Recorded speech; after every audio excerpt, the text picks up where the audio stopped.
Hey guys, I'm Matt Hernandez, and today I'm going to talk to you about what background color is best for cutout.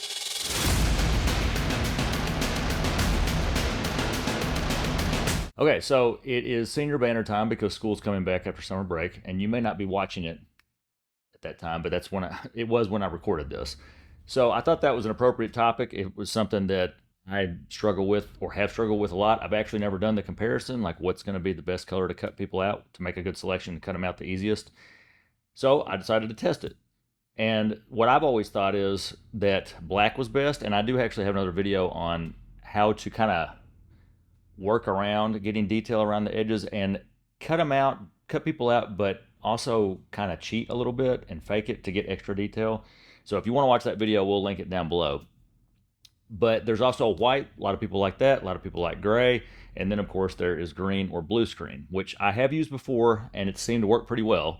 But I haven't used it in a long time. And I guess part of the reason is because you do have to light the background pretty evenly to get that to work. And so that just adds a couple extra lights. A lot of times I don't want to go to that much trouble for a cutout. So a lot of times honestly don't even use cutouts. I just use real backgrounds. But I think there's something to be said for both because cutting people out does offer versatility. And I honestly do it quite often for posters, banners, composites, that kind of thing. So it's good to know how to get the quickest selection to make the best cutout possible. So let's dive in and see what I found whenever I tested these. If you want to look at my screen, I've got Capture One open. I just shot McCracken County tennis banners, and so I had one of the athletes take a few extra pictures on all three of those colors that I said. So we got green first, and then we took gray, white, and black. And here's the background images of all of them. So so you can see this is more lights than normal. Typically, if I do a 3 light setup with with edge lights, it's going to be 2 strips. These are all. So we have the beauty dish as the main light on a boom with an FJ400 and a 36-inch Manny Ortiz beauty dish, and that's about 36-40 inches from the subject. A few feet back, we've got 1x4 Westcott strip boxes on FJ400s with grids, and we have the diffusion in them as well. And then on another boom behind the subject, we have a 1x3 strip box, Westcott strip box with an FJ400 and a grid also, and the diffusion. Then we've got a Westcott 9x20 background. Probably that's pretty good ways behind them, and I scooted the green back because I didn't want it to spill. Because that is another thing that's an issue about using green screen is that you're going to have green spill onto the subject. So you want to minimize that as much as possible. That's probably like 7 or 8 feet behind them. And then you also want to light the green because once you pull it back that far, if you're in any kind of inside area that's going to be a little bit darker with the ambient light, like my studio was, then you're going to have to add 2 more lights. So we've got 2 FJ200s with small umbrellas with a silver interior, and they have the reflectors on the FJ200s also to get a little bit more power. So those are backed up, I don't know, probably 4 or 5 feet to hopefully get a nice even spread, or as even as I can get. It doesn't have to be perfect because we're not using the background. You just want it to be an even selection whenever you bring it into Photoshop or however you're going to do it. So that's pretty much the setup. So there's the green, and then after we shot that, we pulled the black in, and you can see right here the green is still behind. So we just put the black in front. And these are extra. The first one was just regular background stands with a 9x20 fabric background, and this is an Extra Pro, which is a lot more convenient to move around. So there's black. Then we've got the gray, which is the smaller size. It's 5x7, but it's still on the Pro because the Pro can do both sizes. It can do 5x7 or 8x10 or 8x13, which is what these are because they come out. So those are my backgrounds. Real quick and easy to shoot them. So here's the images. So we've got green, gray, white, and black. Okay, kept the lighting the same, power the same, all the settings, and we were at, let's see, what were we at? We were at f8, 1/125, shutter speed, ISO 100. So I will also add too that you can send these off to be cut out by a company like Clipping Pass Sector, or you could use Photo Day will do it, Buku, companies like that, and they typically do a pretty good job. It kind of depends on who you get and how well. A lot of it depends, though, honestly, on how well the image can be cut out. Because if it's not a real clean edge, then a lot of times they'll, use the pen tool, and it won't be like true flyaways. It'll be too smooth. But it depends on what you give them. If you give them a terrible picture that doesn't have much contrast in between the subject and the background, it may be hard to cut it out. So you have to understand that. So you give them better images that are easier to cut out, you're going to get better results. So I do that a lot because it's a huge time saver. It does cost a little bit extra money, but you've got to kind of weigh that, cost benefit. Is it going to be worth saving the time to spend a little bit extra money to send them off, or do you want to do it yourself? So this is about doing it yourself if you don't want to do that, or if you only have a couple, you don't want to have to wait a full day for 2 cutouts to come back, so you want to go ahead and do it on your own. But now if you have 50, then it might be worth it doing it, that way. There is another way to do it. Evoto, which is a retouching software that I've done a video before, and I'll link that video also in the description, which is amazing. But you can also export your files as a TIFF with a transparent background, or change the background in the program. So that's what I did. I actually did this 3 different ways with the green screen. So I did select subject in Photoshop, I did select color range in Photoshop, and then I did Evoto for the green. Now with the other 3, the color range wouldn't work because gray, white, and black were going to be colors that were found in the subject, so it wouldn't really do as good of a job selecting those. The green is going to be just the background, so that's why I did the color range with that background only. So that's what we're going to look at. And then I compared all those with the Evoto cutout, which exports. It's a transparent background. There's no mask, but you can bring it into Photoshop and then add back in the original layer and mask it back, mask part of the image back in if you need to. That's obviously another step that you don't want to have to do, but it is an option. So, okay. All right, so let's jump over to Photoshop real quick. Okay, so let's do the green first. All right, so I've already got these done. I'm going to go through one of them. I'm going to go through this one real quickly so I can show you how I did it, and then the others I'll just show you the results. Okay, so here we've got our original layer, and I'm going to group all these right here. I'm going to say finished, and then turn that off. Okay, all right, so the first thing, let's just go to select subject. Or I'm sorry. So the first thing, let's go to select subject up here. If you have to select the quick selection tool first, which W is the shortcut for that, and then this button will be up here, select subject. So I'm going to hit that. I'm going to make sure refine edge is checked. Okay, so it's going to find him pretty quickly because, as you can see, I lit the background the correct way, so it should be pretty easy for Photoshop to find those edges. All right, and then we're going to hit select and mask. All right, so now our dialog's going to pop up, and I've got red in the background here, and we can turn that up or down to show the mask.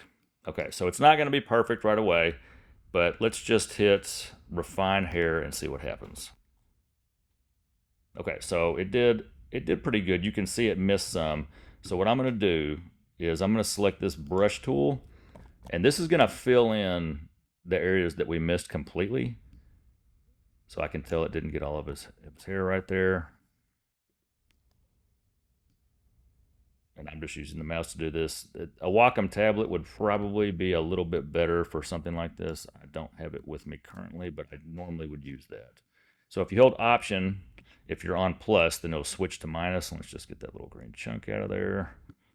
I just want to make sure that, for the most part, it got the solid edges like we needed it to. And it missed a few of these highlights here.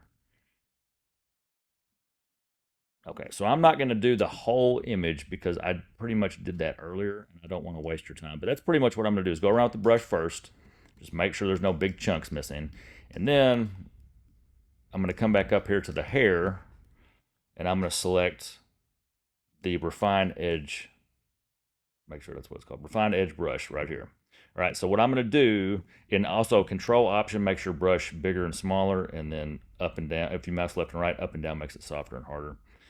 So I'm going to go up here and paint over these areas that it didn't pick up very well of the hair.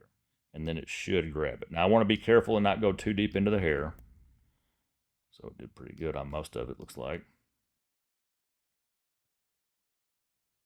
That's what we get the brush. Now this little green area there, I can just take that out with that.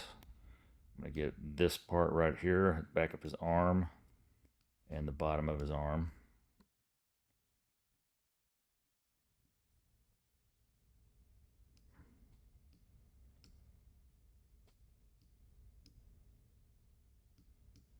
Okay. And and then down to his legs. Now, when it's not lit as well, it's not going to do as good a job finding the edges, which is to be expected. So this might be a little bit sketchy down here with his leg here, but I'm very picky about cutouts. I always want composites and banners and that kind of thing to look as realistic as possible. I feel like it's sloppy whenever you don't cut people out well. All right, so that looks pretty good. Okay, so now I'm going to go to my radius and make it 2. I'm going to hit Smart Radius. I've got the edge smooth to 2. Shift edge is -15, so it's going to come in a little bit, so it doesn't get the background as much as, or it gets the background as little as possible. And then we got new layer with layer mask selected, and I've got decontaminate colors at 53%. And actually, I see a part right up here that we missed. Let's go on his neck. We did not go over that. So that's just gonna, it's just basically going over the hair again in that area and making the edge a little bit refined there. Okay. All right. Now it hit okay. All right. So it looks like it did all right. Let's put, okay, so I'm gonna turn that off. That's how I did select subject. Okay. I'm going to control click and delete that mask. All right, so I'm going to show you this again, the finished version. All right, so actually we want to delete that because you can see when you do decontaminate colors, it makes the edges a different color. Okay, so let's do select color range. So I'll go up to select and then hit color range. All right, I'm going to put my fuzziness down to 0 and restart here. So I'm just going to click the background with my eyedropper tool and hold shift and then go down and click several times so I get most of the background. So the fuzziness is at 0. We're not going to keep it there. I'm just trying to get most of it without turning it up. Okay. All right, now we can hit that slider up this way. All right, and I've got this set to selection preview as grayscale. If it comes up as none when you're doing it, then this little window is tiny. It's very hard to see. But I just realized recently, I always complained about that. And then I just found out the other day that you can actually go down to selection preview and make it look bigger right there. So that solves the problem. I've been complaining about that for years, and I never took the time to look right down in that dialogue. The solution was right there. Okay, so let's turn the fuzziness up just a little bit so it's getting as much of that green as possible. We don't want it to we don't want to turn it up too high. But that's probably good. All right, so I'm going to hit invert. So now we got our mask and hit OK. Okay, so now we're just going to hit the mask button on that layer. All right, so then now we've got a pretty good mask there. So let's turn that off. Let's open finished back up here. Okay, so let's look at how this did. All right, so here's the select subject. Okay, so here's the original mask as it came out, and I'm going to hold Option and click on the mask so you can see it. So that can all be fixed if you want to go in afterwards, select your brush tool, make white your foreground, make sure the opacity and flow is turned up to what you want it to be, and then you could paint in here and make that 100% white, so it's going to help fix that mask. Okay, so I would go through and just make sure that all the edges are good, all right? But all the inside, all the main part of the body, all right, all the big areas, like up here. Okay, so now let's pretend we've already done that, and let's turn it back off. Or let's turn the preview off. Okay, so now we're back to the original picture, and you can see it kind of ghosted his hair a little bit. I'd go through and fix all that. Okay, so now let's put a neutral gray background behind him so that we can see what we're doing. So I'm going to hit Shift Command N, and we're going to just say background. Okay, and we need to put it below him. And then we're going to go to Edit, Fill, 50% gray. Okay, so now you can see there's some green fringing. That did a really good job. That did an outstanding job, actually, with this cutout. And it's not even perfect yet because I haven't completely gone over it. But that's pretty impressive. Now, so how do you fix the green fringing? Right, that's a good question. Okay, so you saw me just delete a hue saturation layer, so that's what we're going to add. I forgot to take those out before I started the video, but that's okay. All right, so the next step, go down to your adjustments and go to hue saturation. And then we're going to clip it by holding Option to that layer. Now, the reason we're doing that is so it only affects that layer and not the background. If we put another background in there, if it has any green in it, then it's going to affect that too. That's not what we want. We just want it to affect the cutout. So Option and clicking makes that little arrow there, then it's going to be clipped. All right, so we're going to go up here. We're going to go to greens, and then our little slider here, We're gonna move it all the way to the right so it gets everything that even is almost close to green, and go to the left, and we're gonna feather it just a little bit. We don't want to get too much yellow because he has yellow in his hair and his clothes, right? So just go over just far enough. Okay. Now we're gonna go up here to the hue slider, and we're gonna slide it until it matches his hair color. Right. That looks pretty good. And we can go down in the saturation possibly too a little bit maybe. You can go with the lightness, brighter or darker if you want, if you think that's going to help. So let's just hit, there's before and there's after. You can see that that took care of the green there, or most of it. All right. Awesome. That looks really good. And I'm sure it's not 100% perfect, but I'm pretty impressed. That is nice. Yeah, there's not really a whole lot of need to go in and refine it too much because you can't tell. Like, that looks great. Okay, so that one did even better than I thought. I knew that the select subject had come a long way, but I did not know it was going to be that good. I'm going to get up my brush tool by hitting B and go into my mask and just paint this in. So just to show you, just to make sure, because I could tell it was a little bit faded right there. You know, we want to make sure that this is as clean as possible. There we go. All right, nice. Okay, that's good. All right. Okay, so let's open our color range that we did before. Okay. All right, so there's how it came out. We put the gray behind it just like we did with the select subject. And then we turned the hue. I just duplicated that hue saturation layer, and you can see that did maybe an even better job, honestly. So there is the select subject, and then there is the color range. Select subject, color range. I don't know which one is better. Maybe color range, but it is close. Both of them did outstanding. Man, let's go down here and see. So I think it's like down here on the legs, like I feel like that select subject did better. But then up here at the top, I feel like color range may have done a little bit better. But honestly, either one looks, I think the hair is better with color range, really. But either one is really good. Yeah, that's great. Okay. All right, so let's turn on Evoto and see how that did. So in Evoto, basically I imported these photos, and then I went to the background right here, and then all you have to do is click transparent, and it will knock it out. You can hit white, you can hit gray, and then you can refine it. You can go in and refine it with this option here with that little pencil tool, and then you can add or delete the mask. Okay. And then you can also you can slide the edge adjustment slider. So what that's going to do is just pull the edges in. So you can see what it's changing the color to decontaminate it, but it's a little bit weird looking. And you can pull that in if you want the edge adjustments, and you can get rid of the edge. It will pull it in and subtract it. So you can get rid of some of that if you want to. But this did a pretty good job too. I mean, that's definitely not bad by any means. It is making a little bit of that weird tint on the edges. I bet that's from the hair, because it's analyzing the hair, if I had to guess, and it's making it that kind of brownish color his hair is to take care of the fringing on the edges, and then that's translating to the rest of the image. Okay, so then once you do that, then you go to export, and then you're going to pick where it goes. And the most important, so export to, and then folder of original photo, and then I selected automatically create subfolder cutouts, and then name format original file. And then it's important that you pick TIFF, because if you pick JPEG, it's going to be flat. And so yeah, so you actually have to pick JPEG, or I'm sorry, you have to pick TIFF, because it won't have a transparent background if you don't. Then you hit export.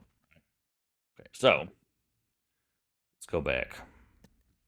All right, so let's turn Evoto on. So there it is. Okay, so that did not do as good of a job as the others. Now, if I pulled the edge in, yeah, it might help a little bit. I don't know exactly how much.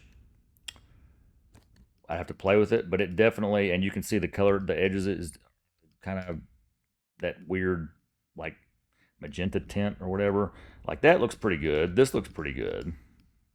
Shorts don't look bad. Down here, there's some fringing. So you could pull that in, and I'm sure fix that quite a bit. But just out of the box, it's not quite as good. Okay, so let's go to gray now, real quick. Okay, so I went through the same process with all three other colors. I could not do color range like I said because it's a solid color that's in the picture, so that's not going to work. But I did select subject and I did Evoto for both. All right. Okay, so let's do select subject. Okay, so here it is, and you can see on the gray it did a pretty good job too. It did miss some areas of the hair, not terrible. Other than that, pretty good. Down here, it's a little bit ghosty. That's probably because it was dark down at the bottom. Yep. And I did have him edge lit all the way around, but it's not gonna. It's not. There's no guarantee the light's gonna catch everything. So that's probably why that happened because it's dark at the bottom. But everywhere where it's lit really well, there's a little bit of an area there that could use some refinement, and like right there. Now, see, that's one thing. The green didn't have any of that on the edges, like of his shirt or his head. It was pretty clean. All right. The hair looks pretty nice. And then Evoto. Now I did pull the slider over with the edge enhancement or whatever it's called in Evoto, and it pulled it in so it's not as fringy, but then the edges don't look that great. This is pretty bad actually. I would not be okay with this. This I would be okay with. I think that there's minor things that people wouldn't see, but I mean, I would go in and fix them, but I'm just saying, like, to start with, like, that wouldn't be okay. I could never go with that. With this, for sure. With this one, yes, maybe. There's definitely, you can fix that. Okay, so let's go to white now. So there's white to start. Here's select subject. Pretty good again. So it's kind of like in the gray. That area right there, for some reason, was giving Photoshop some trouble. I don't really know why. It's kind of weird. So here it didn't quite get the mask completely right. You can see you can see the background there a little bit, which that's easily fixable. Here looks pretty good. Legs look pretty good because there's more contrast because it was white behind him. So that's why it's brighter. So it's easier for Photoshop to find those edges.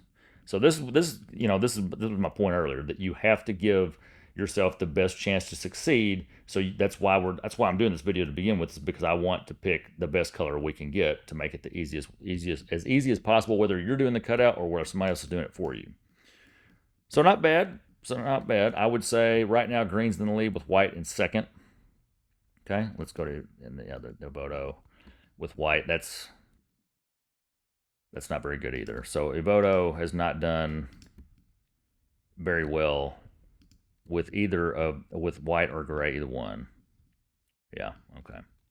All right, let's turn that off because that is not going to be used. And then let's go to black finally, which black has always been my favorite because of that little trick I told you about earlier, if that's in my other video, to get the edge detail. So this is interesting. This will be interesting to see how this does. Okay, so we've got some ghosting here.